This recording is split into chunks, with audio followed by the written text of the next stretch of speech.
Після інтерв'ю на «Контакті» минулого тижня Жін Чарей, один з кандидатів на голову консервативної партії Канади, зустрінувся з представниками української громади в Канаді.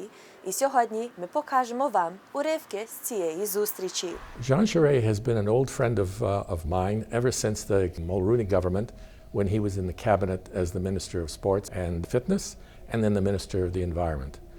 But he was also a very strong friend of Ukraine when the referendum was held, and he was in favor of fast recognition by Canada of Ukraine's sovereignty and independence.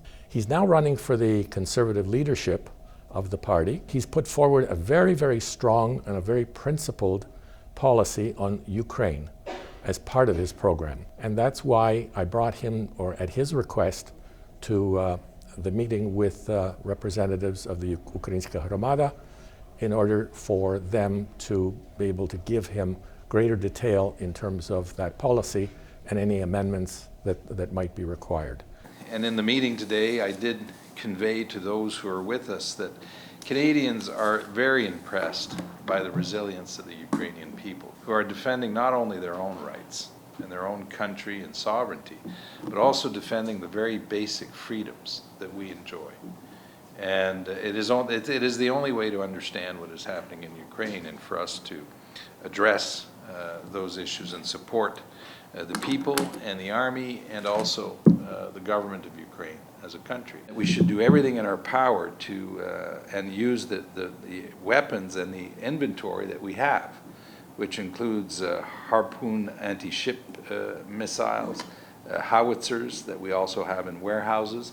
We also have light armored vehicles in London, Ontario. And we should use our defense procurement powers to also acquire equipment in other parts of the world that could very well be of use to the Ukrainian army.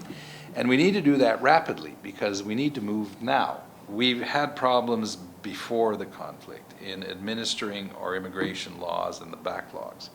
And the conflict has only amplified and shed light on the fact that we have a bureaucracy that is not able and doesn't have the ability to absorb this new demand. And the government of Canada has a responsibility to fix that and to focus on what is right. And that's doing and clearing whatever red tape is out there so that people can come here. The country will need to be rebuilt. And this is a project for the world. Not just for Ukraine, but for the world. Canada should be in a leadership position on this project. One case or the other, we should put together, I think, a very special initiative so that we're able to bring them into the country as rapidly as possible, with the least bureaucratic obstacles as possible, and then support them when they're within the country. And what I mean by that, I mean supporting them and giving them access to health care, giving them access to financial support in the short term, in housing, so that they're able to transition into their new life while they're here. Canada needs to meet its objective and its commitment, actually. It's not just an objective, a commitment to be spending 2% on defense relative to GDP. The last time that happened, it was under a Conservative government of Mr. Mulroney. And now we need to do that. It's not going to happen overnight because these are also very important investments.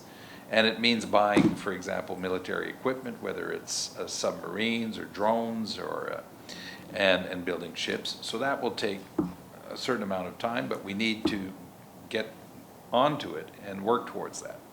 I would also open 2 military bases in the Arctic. And I would open one of the bases with a deep water port. One of the issues that Canada has in the Arctic is that the Northwest Passage is our territory.